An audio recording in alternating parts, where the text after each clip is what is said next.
My name is Sarah, and I've always felt different from the rest of my family. I knew from birth that I wasn't quite what my father had hoped for. I could see the disappointment on his face when the doctor informed him that it was a girl, even though he had really wanted a son. He seemed to perceive me in that way for a long time after that. The golden child was my older sister, Lisa. According to my parents, she was intelligent, gifted, and impervious to harm. I felt like I was just there in the meanwhile. Everyone in our home was continuously praising Lisa for her most recent accomplishments. Did you hear Lisa got an A on her math test? Or even look at the beautiful painting Lisa made. My crayon drawings frequently ended up in the garbage, and my report cards hardly received any response. Growing older taught me how to look after myself. I began preparing my own meals, doing my own laundry, and solving my own school problems. Although it wasn't ideal, it strengthened and empowered me. I knew that no one would actually aid me, so I didn't rely on anyone. Then, when I was about 15, something happened that completely changed my life. One day after school, I found myself hungry, and since no one was home to make me a snack, I decided to try something new, baking cookies. I grabbed an old cookbook of Mom's, followed a recipe, and to my surprise, they actually turned out pretty well. The next day, I took some to school, and a classmate named Melissa tried one. Her eyes widened as she took a bite and said, "Sarah, these are amazing. Did your mom make them?" I smiled and said, "No, I did." Word spread quickly, and soon kids were asking me to bring more. For the first time in my life, I felt like I had found something I was actually good at, something that made people notice me. It felt amazing. When I got home that day, I was so excited to tell my parents about what had happened. "Mom, Dad, guess what? I made cookies, and everyone at school loved them." Mom barely looked up from her magazine and said, "That's nice, dear. Just make sure you clean up the kitchen." Dad, on the other hand, frowned and said, "Cookies, Sarah. You should focus on your studies, not waste time in the kitchen." My heart sank, but I tried not to let their reactions take away my excitement. I had found something I loved doing, and I wasn't going to let anyone stop me from pursuing it. As time went on, the gap between Lisa and me only seemed to grow. Lisa graduated high school with top grades and got accepted into a prestigious college. You would have thought our parents had won the lottery the way they celebrated. Meanwhile, I was still in high school with decent but unremarkable grades, but I had found my passion. I was baking every weekend. I'd baked cakes, pies, and cookies. Before long, even the neighbors started placing orders, and I had my own little business going. One day, Mrs. Daniel, who lived next door, took a bite of my chocolate cake and said, "Sarah, honey, this is amazing. You have a real talent." I smiled proudly and said, "Thanks. I'm thinking about going to culinary school after I graduate." Her eyes lit up, and she said, "Oh, that's wonderful. You do great." But when I shared that dream with my parents, their reactions couldn't have been more different. Mom's face dropped. "Culinary school? But that's just cooking," she said dismissively. Dad's reaction was even worse. He slammed his fist on the table. "Absolutely not. No daughter of mine is going to waste her life in a kitchen." I tried to argue. "But Dad, I'm good at it. People love my baking." He scoffed. "Good? So what? You think you can make a living flipping burgers or decorating cakes? Wake up, Sarah. The real world doesn't work like that." Mom added softly, but with the same dismissive tone, "Honey, you need to think about your future. Look at Lisa. She's studying finance. She'll have a real career." Their words hurt. They really did. But I wasn't ready to give up on my dream. I kept baking, and soon I started selling my treats at school events and to classmates. The response was overwhelming. "Sarah, these cookies are incredible," my friend Ryan said, his mouth full of chocolate chip cookies. "You should open a bakery or something." I smiled, imagining it. A little bakery of my own, filled with the smell of fresh bread and pastries. It felt like a dream. But at home, that dream quickly turned into a nightmare. One day, Dad found a flyer for one of my bake sales. "What's this?" he demanded. I swallowed nervously. "It's for school. We're raising money for new computers." He glared at me. "Don't lie to me, Sarah. I know you've been selling your treats. This stops now. You need to focus on your real studies, not this hobby." "But Dad, I'm making good money," I said, my voice shaking. "Money?" he snapped. "You call a few dollars for cookies money? Do you know how much your sister makes in her internship? That's real money. That's a real future." I bit my lip, trying not to cry. But before I could say anything else, he cut me off. "No, you didn't think. Listen carefully. This baking nonsense ends now. You're going to get your grades up and apply to real colleges. If I hear about one more cake or cookie, we'll cut you off. No more college fund. No more support. Got it?" That night, I cried myself to sleep, feeling like my dream of culinary school had crumbled into nothing, like an overcooked cookie. The next day, I started researching business colleges. My heart was heavy, but I was determined. Somehow, someday, I would find a way to follow my passion. But for now, I had to play by their rules. College passed in a blur of numbers, spreadsheets, and financial reports. I focused hard on my accounting studies, trying to convince myself that it was the right choice. But every time I passed a bakery or smelled fresh bread, my heart ached for the dream I had left behind. After I graduated and got my degree, I managed to land a job at a big company, and my parents couldn't have been happier. I rented a small apartment, determined to live on my own and prove that I could make it. But as I sat at my desk day after day, doing numbers and reports, I felt like I was slowly fading inside. It was like I was watching my life pass by without truly living it. One evening, I just couldn't take it anymore. I pulled out my old recipe book, its pages worn and stained from happier times, and decided to bake a batch of cupcakes. I lost myself in the process of mixing the ingredients, filling the kitchen with the smell of baking. It was a little moment of joy, like I had rediscovered a part of myself that had been buried under all the spreadsheets and reports. The next day, I brought the cupcakes to work. The response was immediate. "Oh my God, Sarah, these are amazing." My coworker Shirley said, "Where did you buy them?" I hesitated for a moment, then said, "Actually, I made them." Word spread quickly, and soon people were asking if I could make cakes for their birthdays, kids' parties, and even weddings. I started small, taking just a few orders on the weekends, but before I knew it, I was spending all my free time in the kitchen. My little apartment was always filled with the sweet smells of vanilla and chocolate.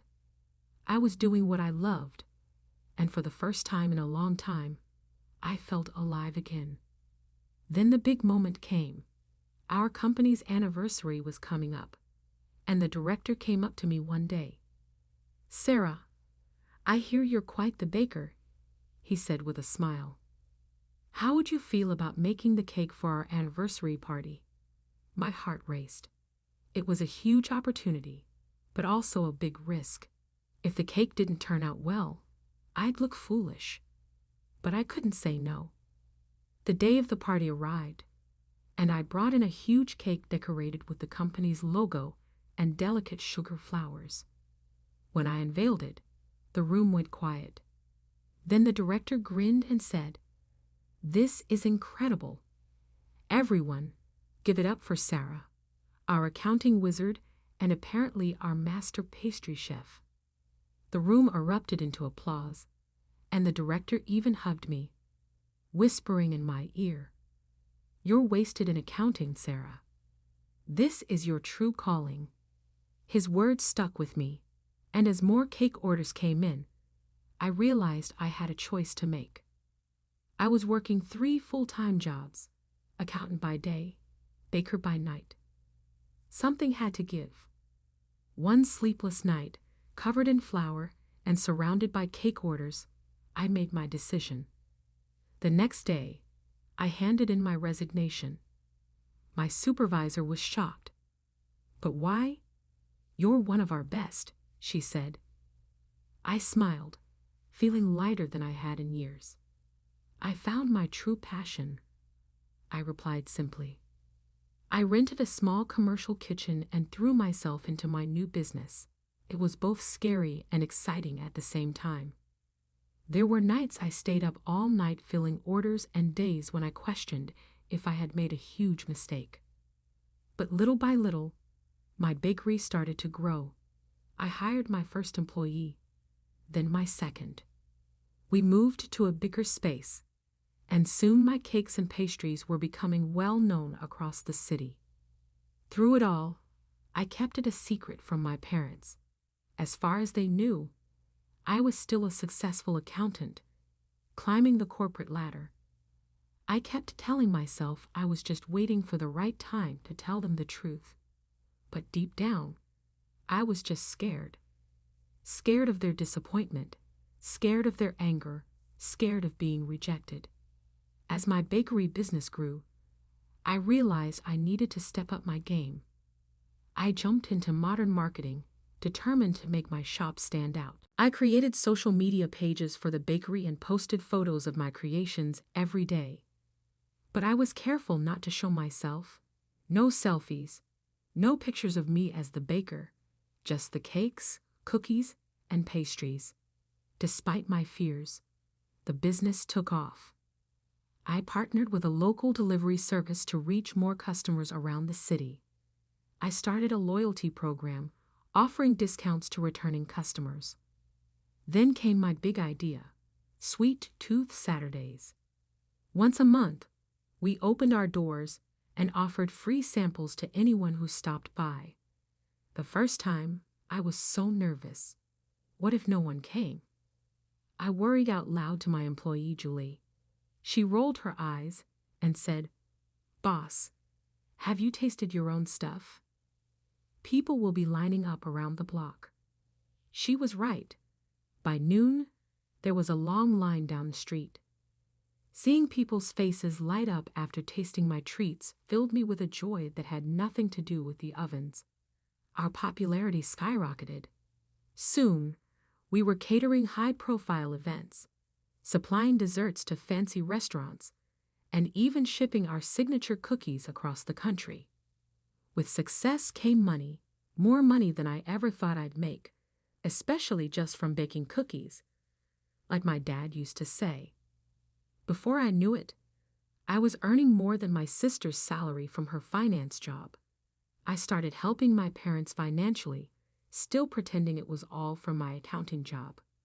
When their roof needed fixing, I paid for it. When they talked about wanting to visit Europe, I surprised them with tickets. "Oh, Sarah, you shouldn't have," Mom said, but her eyes sparkled with excitement. While I was building my business and helping our parents, Lisa was living her best life. She still lived at home and spent her entire paycheck on designer clothes, fancy gadgets, and her obsession with self-care. But none of that mattered to my parents. To them, Lisa was still the star. "Did you hear about Lisa's promotion?" they'd say. Mom would always beam with pride and say, "Vice president of her department at only 30. I'd force a smile and say, "That's great, Lisa. Congrats." Meanwhile, I was running a successful bakery, employing a dozen people and making hundreds of customers happy every day.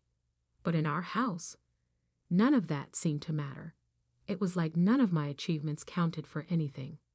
One day at Sweet Dreams Bakery, everything started just like any other. I was in the kitchen, putting the finishing touches on a wedding cake when Julie burst in, waving an order form. "Boss, you're not going to believe this," she said, her eyes wide with excitement. I wiped my hands on my apron and asked, "What's up?" "We just got an order for a birthday cake," she said, pausing for dramatic effect. "The delivery address is—" She looked at me, her voice lowering. "Your parents' house." For a moment, it felt like I had been hit with cold water. "Are you sure?" I asked, my voice shaking. She nodded and handed me the form. There it was in black and white, my childhood address, Mom's name, and even a note saying it was for her birthday. My heart stopped for a moment, and I couldn't breathe. But then a plan started to form in my mind. "Julie," I said, trying to keep my voice steady, even though my heart was racing, "clear my schedule. This cake is going to be my masterpiece." For the next week, I poured everything I had into that cake. 3 tiers of my mom's favorite flavors, decorated with hand-piped flowers and delicate sugar sculptures. It was the best cake I had ever made. As I worked, I imagined the scene. My parents' faces when they saw the cake, their pride when they realized I had made it, and the joy of finally showing them who I really was. The day of the party came, and I arrived early, carrying a small gift to keep up the act. The house was filled with relatives I hadn't seen in years. "Sarah," Aunt Helen said, hugging me. "Look at you, all grown up, still crunching numbers." I nodded, the usual lie catching in my throat. "Yep, still at it." "I can't wait for my cake to arrive from the bakery," she said. Then the doorbell rang. Mom answered, and there stood the delivery guy, holding the familiar Sweet Dreams Bakery box. "Special delivery for the birthday girl," he said cheerfully. The room went silent as Mom carried the box to the dining room table. She lifted the lid, and everyone gasped. There were murmurs of appreciation as they took in the cake in all its glory. I stood there, heart racing, waiting for the right moment to speak. But before I could say anything, Dad cleared his throat. "Before we celebrate," he said, his voice serious, "there's something we need to address." The room fell silent. Everyone turned to face my parents, whose faces were filled with what looked like disgust. "We recently discovered something," Mom said, her voice cold. "A secret that's been kept from us." The tension in the room was unbearable. I felt frozen in place as my father spoke again, his voice full of anger. "Can you believe it?" he said, pointing at me. "Our Sarah has been lying to us all this time. She's not an accountant. She's a pastry chef." He spat the words like they were the worst thing in the world. I tried to speak, to explain myself, but no words came out. This couldn't be happening. Dan's face was red with rage. "We always dreamed our daughters would find real success," he said, his voice trembling with fury, "become respected members of society." He pointed to Lisa like she was the only one who mattered. "Like your sister, vice president at her age. That's something to be proud of." Lisa looked uncomfortable, avoiding my gaze, but Mom didn't stop. "We gave you everything, every chance," she said, staring right at me. "And this is how you repay us? By becoming an ordinary cook." The word ordinary hit me harder than I could have imagined. Didn't they see what I had built? Didn't they understand?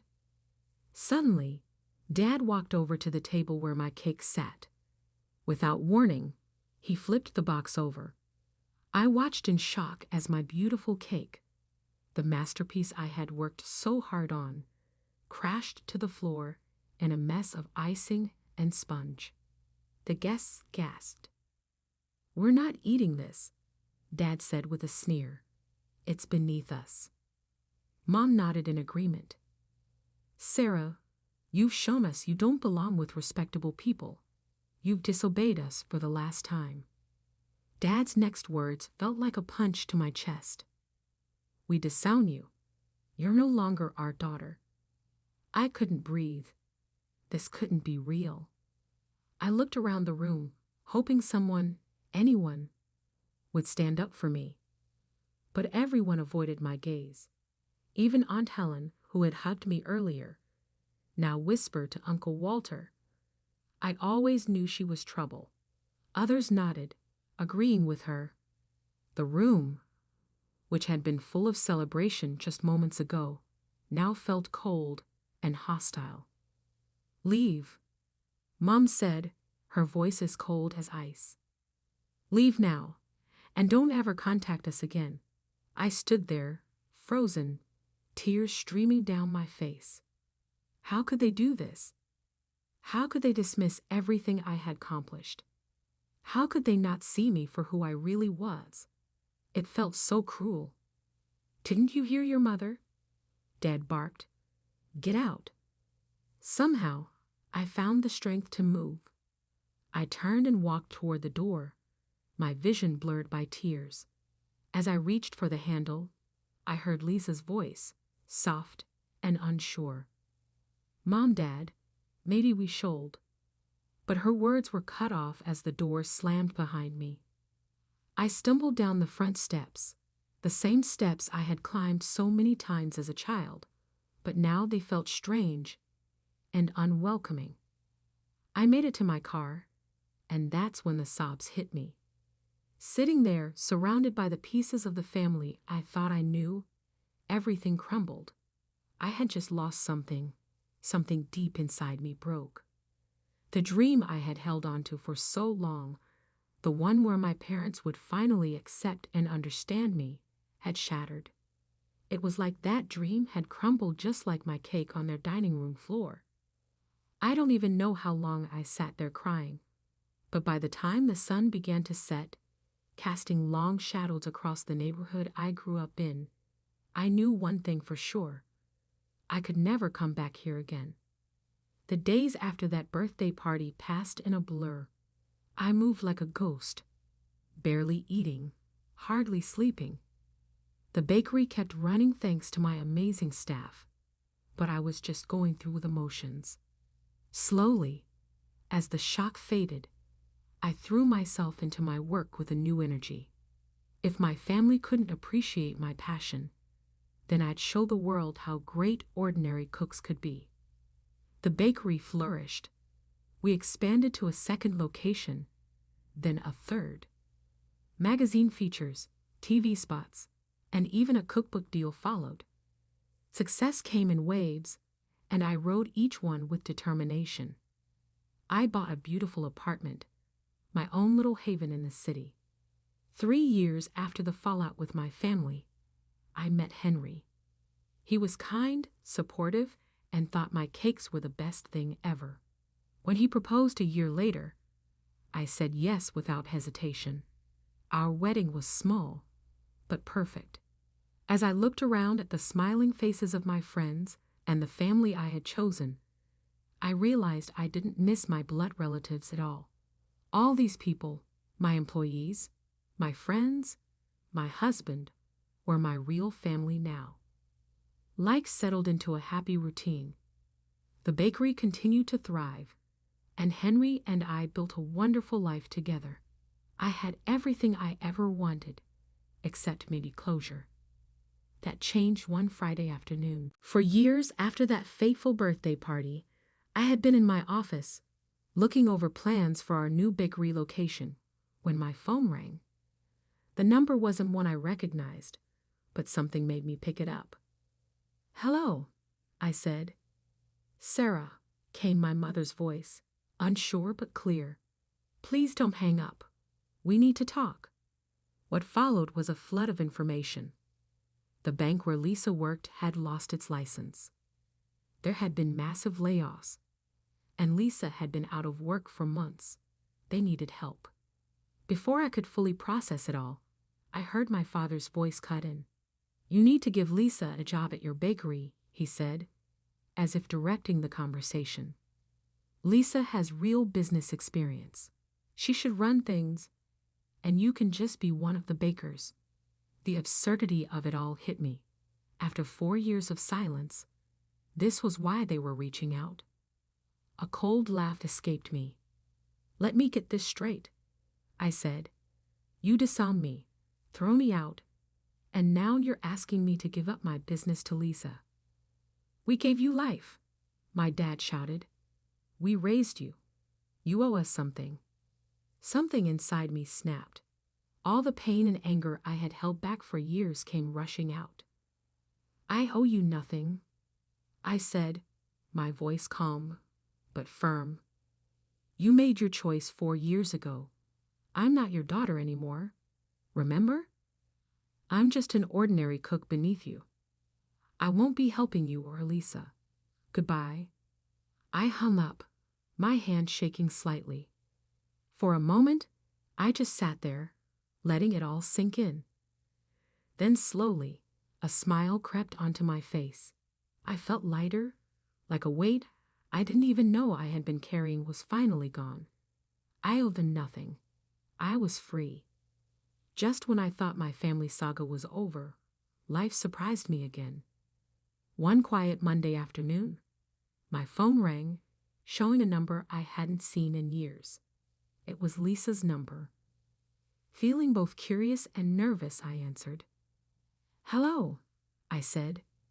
Sarah. Lisa's voice was soft and hesitant. I hope it's okay that I'm calling. I took a deep breath. It's okay, Lisa. What's going on? What followed was a conversation that changed everything. Lisa apologized over and over for how our parents had treated me, both recently and 4 years ago. I had no idea they called you asking for a job, she said, her voice full of emotion. I would never have asked for that. I'm so sorry, Sarah. I felt a knot in my chest begin to loosen. Thank you, Lisa. That means a lot, I said. She went on to explain how losing her job had been a wake-up call. I realized I've been living someone else's dream, she said. Banking, finance. It was never what I wanted. It was always Mom and Dad's vision for me. I listened, barely breathing, as my sister poured her heart out. Seeing you follow your passion and build this amazing business, it inspired me, Sarah, she said. I've decided to change my life. I've enrolled in interior design courses. I want to create beautiful spaces and be true to myself, like you have. Tears filled my eyes. All these years, I had thought Lisa was the perfect one, living the best life. I never imagined she had been struggling in her own way, just like me. But now, she was finding her own path. And so was I. That's wonderful, Lisa, I managed to say, my voice thick with emotion. I'm really happy for you. There was a pause, and then Lisa's voice came through again, full of feeling. I'm proud of you, Sarah, she said. You stood up for yourself, followed your dreams, and now you're living the life you want. That's amazing. I couldn't hold back the tears anymore. All the years of pent-up feelings, hurt, anger, and the longing for my sister came rushing out. We talked for hours, catching up on lost time, sharing our hopes, our fears, everything that had been left unsaid for so long. It felt like the distance between us, the one that had been there for years, was finally starting to shrink. As the conversation wound down, Lisa hesitantly suggested, maybe we could meet up sometime, just talk, support each other. I found myself nodding, even though she couldn't see me. I'd like that, Lisa. I'd really like that. Over the next few months, Lisa and I met regularly. We shared coffee and pastries from my bakery, of course, and laughed about old memories. We supported each other through the ups and downs of our careers. Lisa's interior design business was taking off, and I couldn't have been prouder. As for our parents, we heard through the grapevine that they had disowned Lisa too when she quit banking. They told anyone who would listen that their daughters had disappointed them. One was a simple cook, the other a frivolous decorator. But Lisa and I knew the truth. We were living our dreams, building successful careers, and doing what we loved. We had found our own paths to happiness, even if it wasn't the path our parents had envisioned for us. During one of our monthly meetings at my bakery, Lisa glanced around the bustling store and then smiled back at me. "You know," she remarked, "I think we did pretty well, all in all." I chuckled, experiencing a sensation of warmth in my chest that was unrelated to the ovens. "Yes," I concurred. "I believe we did." I felt incredibly satisfied as I observed my sister scribble design concepts on a napkin while I was surrounded by the delightful aroma of pastries and the chatter of delighted patrons. My life was dirty and difficult, but it was also sweet. I had battled for my dreams, lost a few fights, but ultimately prevailed.